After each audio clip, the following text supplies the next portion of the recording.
Good morning, I'm Chuck. I'm one of the trainers here at North Star Bus Lines. Today we're going to do a video and we're going to talk and explain why it's important to do child checks before and after every route in the morning and the afternoon and why we're doing them. So, a child check.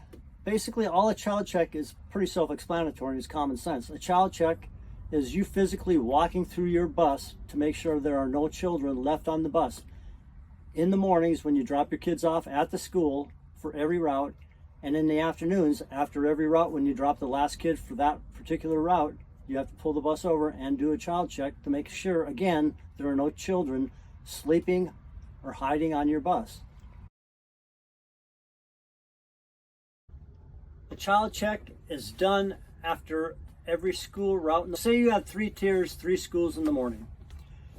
You come in, you get your bus, you do your pre-trip, you run your route for your first school. When you get to your first school, you pull up to the school, you secure your bus, you open your door, you drop all your kids off. Once all your kids are off the bus, you're going to physically get up and out of your seat and you're going to walk back to the back of the bus to make sure there are no children left on the bus. So I've secured my bus. I'm either at the school or I'm at a designated location in my afternoon route where I pull over and do my child check every day. So I've just secured my bus. I got my bus in neutral, my parking brake on, and I got my hazard lights on. Now I'm going to physically get up and do my child check. I also bring my flashlight with me. So as I'm doing my child check, I'm going seat by seat. Nobody's on the bus with you, so to make sure you're doing it in your mind physically, I'm looking down and I'm saying, hey, I'm clear here, I'm clear here, I'm clear here. I'm looking for kids. I've had kids who do not like to go to school and they've been hiding under the bus, under the seats. I also have kids that in the morning when it's cold out, they like to sit by the heaters and they'll crouch down on the floor. But I'm physically clearing each seat as I go with my light in the morning if it's dark. Obviously in the afternoon, if it's light out, you don't need your flashlight. So you walk forward, and then as you walk back, you're getting a different angle and you can look specifically more under the seats. So you're doing your child check twice, really, forward and backward. That's your physical child check. You're physically looking for children not to be left on your vehicle. I think what people are having problems with, they're confusing the difference between your actual child check, which you have to do after every tier in the morning at the schools and after every tier in the afternoon when you're dropping kids off. So that's your child check. So the child check is different from disarming your child check system. So at the end of, like I said, each morning tier, each afternoon tier, you're physically doing a child check. What I'm going to do right now is disarm my child check system, which actually gives you one more chance to check for children. Granted, you should have already done your child check before you're disarming your child check system. But anyway, when you've activated your 8-way system, ambers and reds, the bus knows that you've actually either dropped off or picked up kids. So when you physically shut the bus off, so we've picked kids up. I've used my 8-way system. I'm shutting the bus off. That alarm there, that's my child check system. We have to go back and disarm it. So you've already done your child check. Now you're just disarming your child check system. And it's different for different buses. On my bus, I have a reset button. And it happens in the upper left corner of my bus. So when I push that button to reset it, you're going to hear my beeper go off. That's your child check safety system. I want to point out too, if you come back here and there's no reset button, the proper way on some buses to disarm your child check system is just to lift your emergency handle on your bus. That does the same thing as this button does if you don't have a button in the back of your bus. But remember, you've already done your child check either in the morning or the afternoon. Now you're just shutting your system off after you shut your bus off, and it gives you another opportunity to double check to make sure there's no children left on the bus. That's it. Simple and safe.